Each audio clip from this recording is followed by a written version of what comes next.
What's up everyone? Unfortunately, this will be our last day here sa Sofitel, Macau at Ponte 16 and syempre sa Macau mismo. And for today's video guys, tayo ay mag-DIY transfer ulit going back to Hong Kong via Turbojet. This time guys, ganito. Kasi nung nag-book tayo ng Turbojet from Hong Kong to Macau, may time tayong kinuha sa Klook. Tapos parang, alam mo, parang ka lang may flight na kailangan maaga ka, kailangan mag-check-in at least 30 minutes to 1 hour before your boarding. Tapos, di ba, kung naalala niyo yung ating eksena noon, yung experience natin, ang aga natin, sobrang bilis lang nung process. Unlike pag nag-bus ka. Tapos, parang 45 minutes before 11 AM. 11 AM kasi yung pinili nating time ng departure. Ang onti pa lang ng tao, tapos biglang nagdagsaan. So, ngayon, parang hindi ako nag-book ahead of time. Eh, gagawin natin guys, bibili tayo ng ticket, parang walk-in or chance passenger tayo. Since mag-isa lang naman tayo, check natin kung mas okay ba ka. At least, hindi tayo naghahabol sa oras. So parang kung ano man yung maging available schedule ng departure ng Turbojet going back to Hong Kong, yun yung sasakyan natin. Ganon. Kasi parang ano guys, nagtulog talaga ako ng bongga kasi pinag-aandaan natin yung pagbabalik natin sa Hong Kong syempre. Para magkaroon pa tayo ng iba pang vlog kung ano pa yung pwede nating isingit. So ayun. And ang maganda dito sa Sofitel guys ay meron silang shuttle bus here sa hotel going back to the Macau Outer Ferry Terminal. So ang unang biyahe nila guys is 12 noon and nag-check out tayo ng 11:30 guys. We still have 15 minutes before the bus to arrive. And ang maganda dito again guys, kahit hindi kayo naka-check-in sa hotel, basta alamin nyo lang yung mga free shuttle na meron sa mga hotel kung saan sila pupunta, then pwede kayo sumakay. Wala kayong kailangang ipakita, just hop on and hop off. Ganon. Sofitel guys, andito tayo kasi sa view para maliwanag. Ayan. So yun, i-check natin guys, i-compare natin kung magkano nga ba yung walk-in na hindi tayo gagamit ng Klook, tapos kung okay ba siya, di ba? And hindi ko na tinry guys yung bus kasi na-try na natin siya last year. And based sa ating experience, mas okay na okay, as in okay na okay ang ferry experience kaysa sa bus. So if you want, para magkaroon ng reference guys sa sinasabi ko about sa bus, you can check my Macau DIY transfer. I-post ko na lang yung link sa description kung gusto nyo lang makita. That was last year guys. Pero same na same pa rin naman yung process, kung magkano yung rate at kung ano yung expect nyo pag nag-bus kayo. So that's it. We're just waiting for the bus again and we'll see you guys sa Macau Outer Ferry Terminal na. Okay, then we're gonna have a step-by-step again. A few moments later.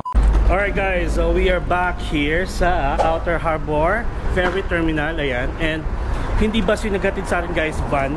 Siguro kasi nakakalculate yung passengers, number of passengers, kaya van lang yung ginamit. Pero anyway guys, sobrang bilis lang. Yung travel time natin from Sofitel ay 20 minutes. Ayun. So, tatawid lang tayo and may underpass to guys. Pwede tayo mag-elevator, pwede rin kayo mag-escalator, pero elevator tayo.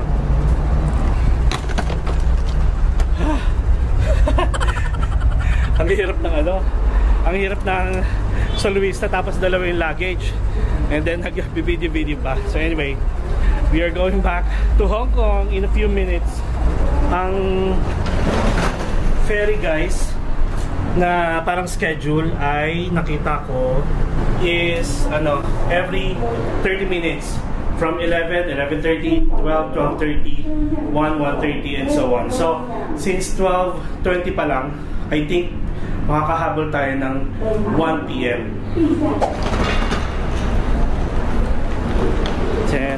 O di ba ang taray oh. Pak. So follow the signs guys ah. Kasi kahit ako mismo first time ka dito. So tingnan natin. So dito sabi arrival departure hall ng Outer Harbor Terminal and same goes with this one. So actually kahit saan, pero dito tayo kasi may nakikita na akong elevator. Actually huwag na tayo mag-elevator. Sige. Sayang naman yung elevator, hindi natin gagamitin. Char! Ayan. Basement. Tapos, going up to the ground floor. Okay, so naka-t-shirt lang ako. Pero Ang ground temperature, I think mga nasa 20. Eh guys, na yung katawan ko sa 16. Kaya ayan. Hindi ako nag-jacket kasi sabi ko, sa sobrang hila-hila natin yung ating luggage eh, mag-ano na naman tayo, maiinitan na naman. So, diba yung mga hila-hila natin palagi yung ating mga luggage. Ayan, oh. Alright, katulad nito, oh, aakyat, diba? Wait lang, ha. So, we are now here, guys. Pakita ko sa inyo, may mga signs yan, ha. So, sabi dito, ang arrival na sa first floor. Nasa second floor ang departure, which is dun tayo pupunta. Tapos mga restaurants and shops on the third floor. So, syempre, let's proceed to the toilet first. Dito rin tayo galing. So, dito yung toilet. O, diba? We are back here sa outer ferry terminal. Dito tayo nanggaling, diba, sa first floor. So, yan. Meron ditong tourist information. Guys, pwede kayo magtanong dyan kung pwede na kayo kumuha ng Macau Pass or saan kayo makakuha ng Macau Pass. O, diba? Wala ni Kuya. Tapos doon kayo lalabas kapag nag-arrive kayo dito. Pero dito tayo magsi-CR. A few moments later. Dito guys, may mga ATM sa likod lang ng escalator. Kung pagdating nyo dito, kailangan nyo na agad mag-withdraw. At sa tapat naman ng escalator, merong money changer. Hello. Where? Thanks. Lift? Yeah, Okay. yes, thank you. Thank you. Ayun, maximize the elevator. Okay. Doon kanina pa naman natin ginagawa. So, let's do it.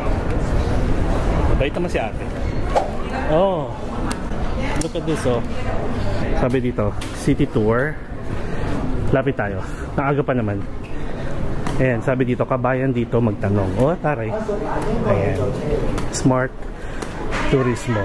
Ayan. Ayan, may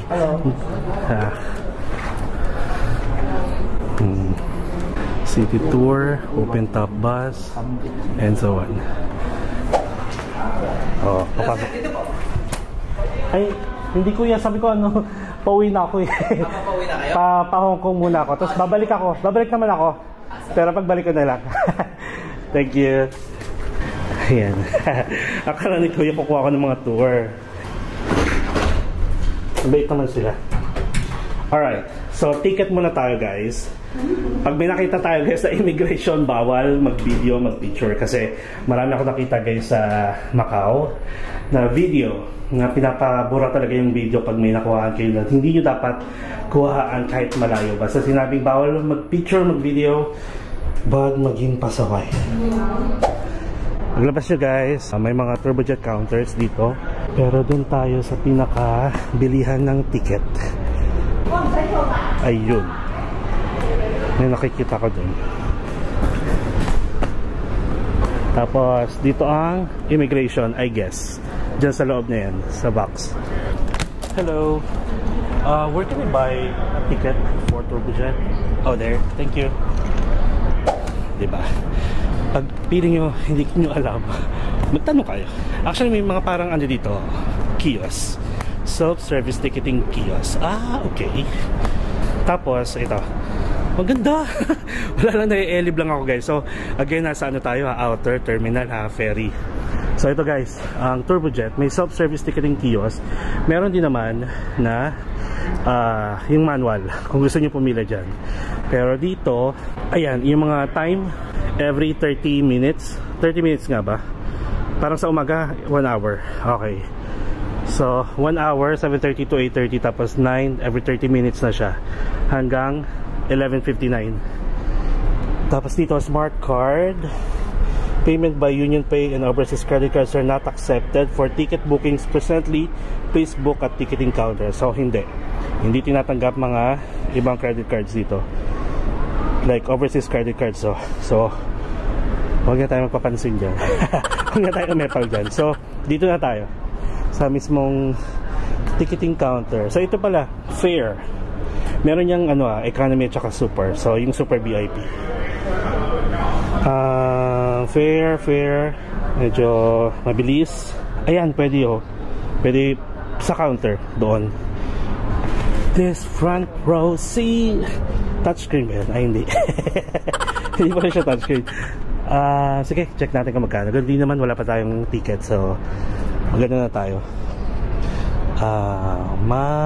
Bumili. So, ayan guys, make sure na aware kayo kung saan kayo pipila. To Hong Kong, Xiongwan. Doon tayo galing. So, ito, nag-iisa. Tara.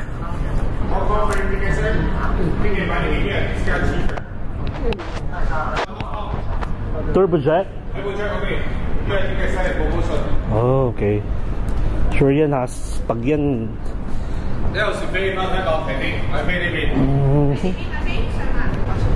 Yeah, mas mura daw dito. 1232. 130.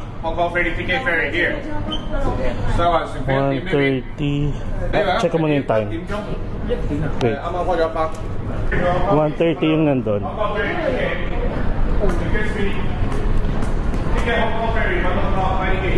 1 o'clock? 1:30 nakalagay doon. Ayan. What time? 1? 1? 1 o'clock. Okay. Here cheaper. Same ferry. Got it. Discount promotion here. 150. Original price at 175. Ah, nice. I'm sure. Yeah, just one spot. Economy. Economy. 150. Okay, thank you. Thank you. Ayan. Mas mura nga siya guys.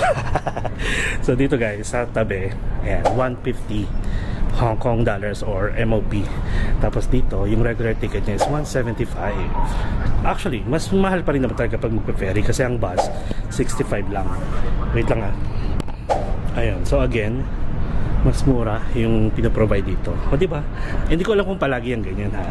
Kasi siguro parang patay na oras to kasi 12 noon at saka 1. So may options kayo kung gusto nyo economy, may super, tapos may premier. So parang yung super is deluxe, tapos yung premier is the VIP. I think yun yung may mga pagkain, tapos yung seats nyo is very comfortable, pwede kayong makahiga, yung mga ganun. Wala namang sinabi about the luggage. And last look, ticketing counter, mas mura yung sa white. Agency yan. Ayan. So let's go na kasi bawal yung bawal phone, bawal mag-video sa loob. So yun yung immigration. Check natin, may counter pala dun ng Turbojet kung anong gagawin natin sa luggage. Okay, balitaan ko kayo pag nasa loob na tayo. Alright guys, so we just passed through the immigration. Walang katakot-tao. Kaya siguro mura yung ticket. Ayan. Plus, walang tanong, i-scan lang yung passport. Oh, by the way, after nung ticket natin, saan natin binili yung ticket, merong parang counter ng Turbojet kayong papasukan. Depende sa ticket niyo, either Premier, Super, or Economy. So doon tayo sa Economy, in-scan yung ticket natin, and then right after nun, immigration na. So immigration, just show your passport, walang tanong-tanong, walang hahanapin. Then, that's it. Walang ibibigay kasi palabas tayo ng Macau. Tapos, pagpasok nyo dito, meron na ditong malaking screen ulit. Ayan guys, 20 degree Celsius, pero pawis na pawis ako. Tapos 1 o'clock tayo, gate 9. Okay, so Turbojet. Gate 9, so gate 5 to 12, dito tayo. And dito pala guys, may mga duty free. Dalawang duty free. Doon lang mismo after ng immigration. Tapos may duty free ulit dito. Ayun, guys, sobrang bilis. Naka-premier. Premier pala yung nilapitan natin. Silod ako. Mabilis lang naman yung biyahe, so hindi natin kailan.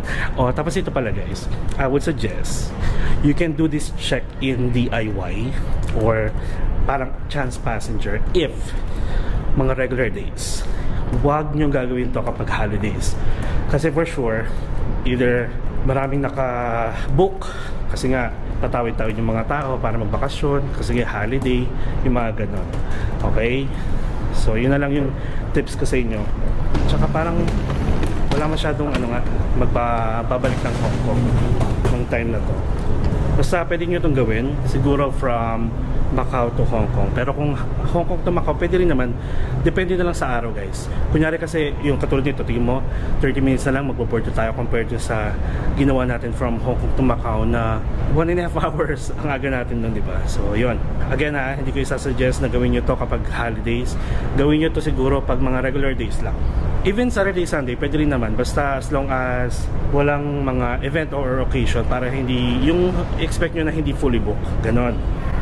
Okay, tapos sabi ko nga sa inyo guys, naka-t-shirt lang tayo. Papawisan pa ako. Mukhang we will be wearing shirt na lang for the rest of our stays sa Hong Kong habang nagagala. Wala eh. Yung katawan ko kasi sa sobrang tapa pang 16 degrees Celsius, doon ako lalamigin pababa eh. Pero pag mga 20, 19, 18, wala. Ang kapal kasi ng balat. Baboy yarn. So dito na tayo sa gate natin guys. Ayan. Pak. Charan.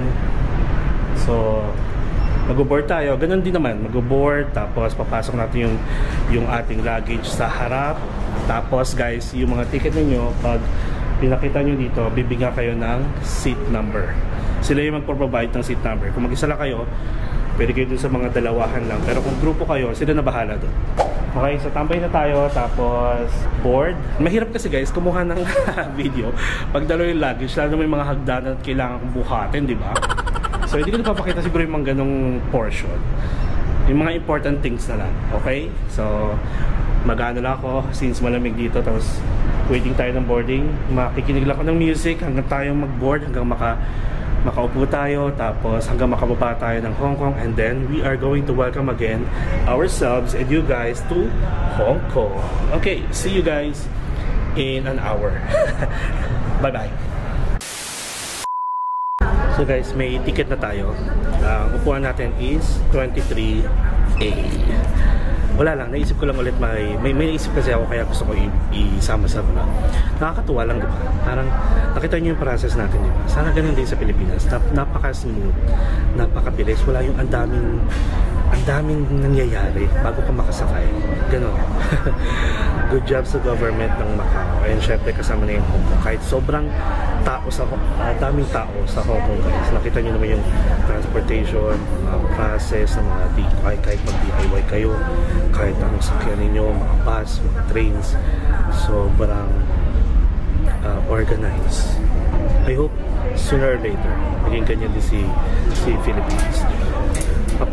Paparating na tayo doon kasi diba may mga bridges na ginagawa, may mga trains na dinadagdagan, may mga ayun na nga, ipang province to Manila, ng mga connecting trains, mga ganyan and so on. Soon, diba? Tiis lang tayo, pero still at least na-enjoy natin yung mga ganito agad na meron sa ibang bansa. So yeah, and 12:49 na, in 10 minutes mag-board na tayo. So yun lang, na-share ko lang.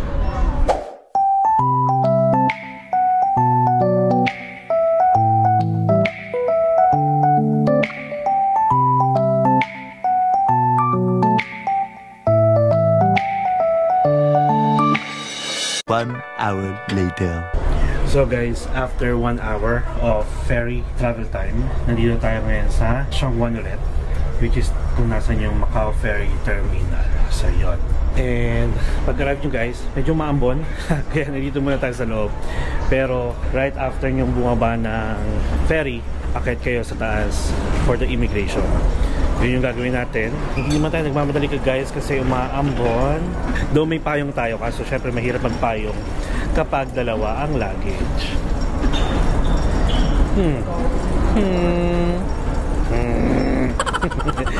Ayun. Sabi ko nga sa inyo guys, di ba? Kaloka lang kapag ferry. Since mabilis, gumaganon siya. Gumaganon. Ano yun partida maganda panahon na. Kahit from here sa Hong Kong going to Macau. Ganun. Kaya talaga kung may motion sickness kayo guys, mag-prepare na kayo. Uminom kayo ng Bonamine. O kaya mag-bus na lang kayo. Ako, siguro dahil sa katandaan natin, medyo nakaramdam ako ng konting kilo. Parang nag-roller coaster na, or para kang nag-Vikings na rides. Ganon. Maano sa tiyan. Kaya siguro mas okay na may kainin kayo kahit pa paano. Huwag yung walang laman ng tiyan nyo kasi baka, alam nyo na, mag-uwak-uwak kayo dyan. Alright, so meron ditong duty free ulit. Kung gusto nyo bumili na pasalubong bago umuwi. Kasi karamihan guys, ang ginagawa after ng Macau, diretso na ng Hong Kong International Airport. Ayan, may mga duty free dito. Pero tayo kasi, meron pa tayong araw para magstay dito sa Hong Kong. Sana maging maganda yung panahon kasi open yun. Kumbaga parang outdoor activities. Open yun. Kumbaga parang outdoor activities. At may narinig akong umuuwak.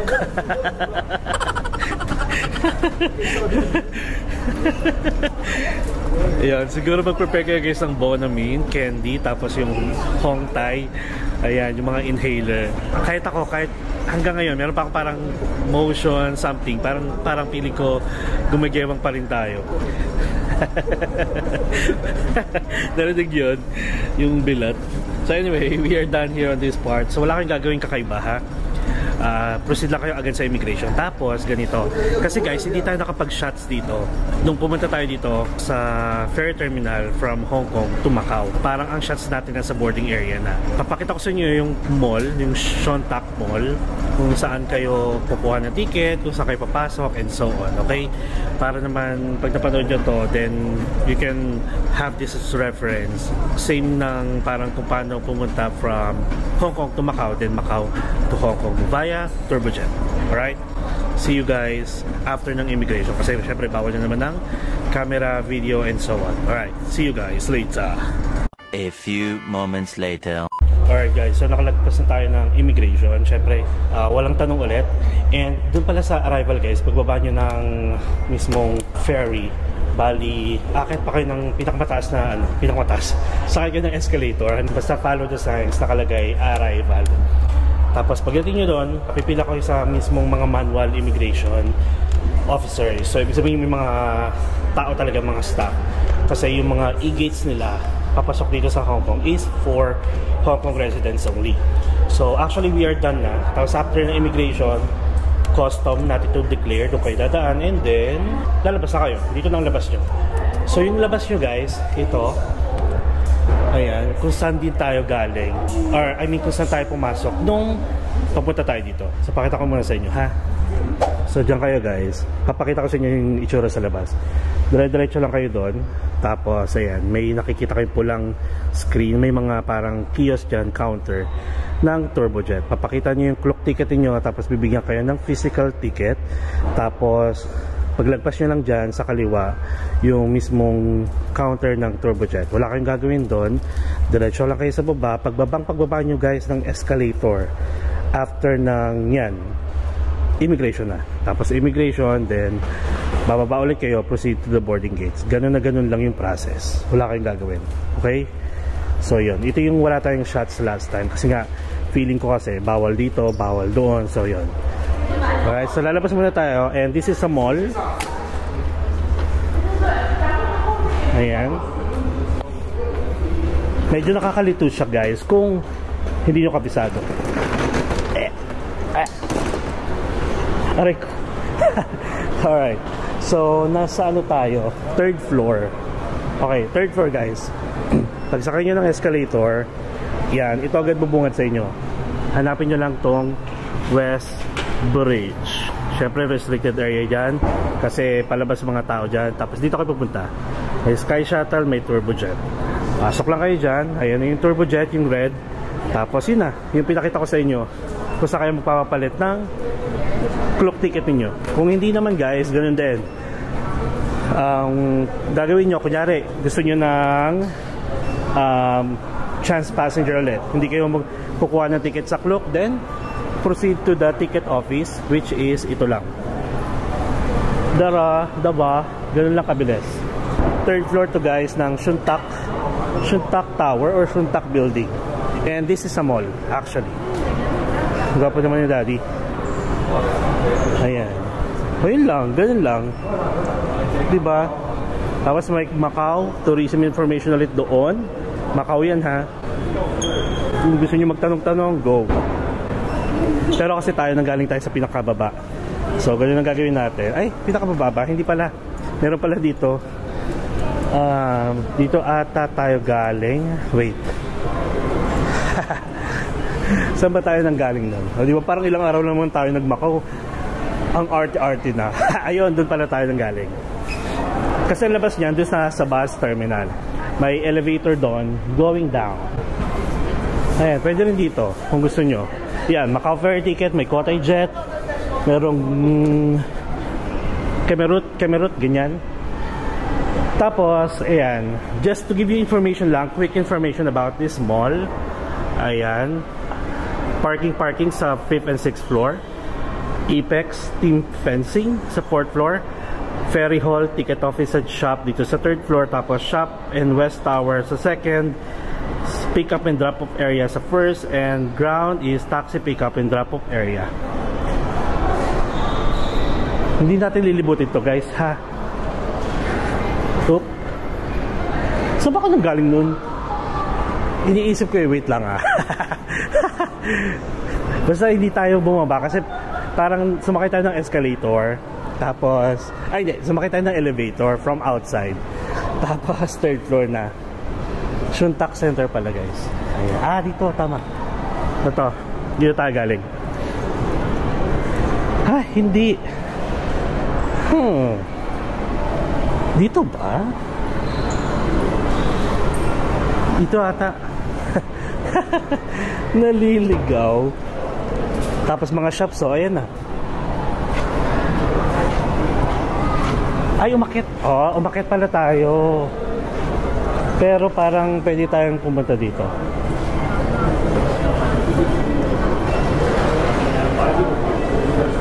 Parang naalala ko guys, umakit tayo nun. So baba na lang tayo, okay lang naman, gandi naman. Ito ulit yun ha, West Bridge. And I think guys, ito lang pala, tips ko pala sa inyo, ito lang ata ang ferry terminal na papuntang Macau. Wala na ata dun sa iba. Check ko lang kung may New Balance dito. May McDonald's, New Balance. Naghanap kasi ako guys ng ano, ng sapatos. Wala. Walang New Balance dito. Wala na. Yun lang. Alright guys, so we are done here. And I think yun lang yun. Yun lang yung pinakita ko sa inyo na transfer from Macau to Hong Kong. And yes guys, we are back here sa Hong Kong. Siyempre for, I hope, more vlog pa. Siguro mga 2 or 3 pa. Pero we'll see. So ngayon, from here guys, sa Shuntak Center, may options tayo mag-bus. Pag bus, mas mabilis, parang 12 minutes lang. Pero pag MTR, nasa 20 minutes. Siguro mag-MTR tayo. Kasi may luggage tayo, di ba? Pag bus, baka pag maraming tao, may hirapan tayo mag-akit baba. Ganun kasi, di ba? Tapos, we still have the Octopus Pass, Octopus Card. Nagsama ko yung Macau Pass at saka Octopus Card. No? We still have the Octopus Card na we can use here sa Hong Kong. And by the way guys, yung ginamit kong pambayad ng ticket natin na Turbojet is the Hong Kong dollar. So again, pag nasa Macau kayo, pwede kayong gumamit ng Hong Kong dollars. Pag nandito na kayo sa Hong Kong, hindi na kayo pwedeng gumamit ng Macau Macanese Pataka. Alright, so I guess let's end this vlog na para hindi na humaba. So thank you guys sa pagsama sa akin sa ating DIY transfer from Macau to Hong Kong via Turbojet. And I hope nagustuhan nyo guys at makonsider nyo gawin yung ginawa natin. Up to you if you want to purchase your ticket through Klook. And you can use my promo code MarkParagasKlook for instant discount up to 5 times used per account. Or kung hindi naman kayo nagmamadali at wala kayong hinahabol, then you can go as chance passenger and doon kayo sa white counters na naka-discount tayo. Alright, so kung nagustuhan nyo yung video natin guys, may natutunan kayo and excited kayong pumunta sa Macau at gawin, or pumunta sa Macau or sa Hong Kong at gawin yung mga ginawa natin, then syempre please like this video and share. And don't forget to subscribe to my channel, Mark Paragas Official, and hit the notification bell para updated kayo sa mga upcoming travel vlogs pa natin here in Hong Kong and sa mga susunod pang travel vlogs. And you can also follow me on my other social media account, Facebook, TikTok, and Instagram. And again guys, enjoy life, live life to the fullest, and enjoy every moment. You will never get to this age again, so please do whatever makes you happy and follow me as we discover the world one step at a time.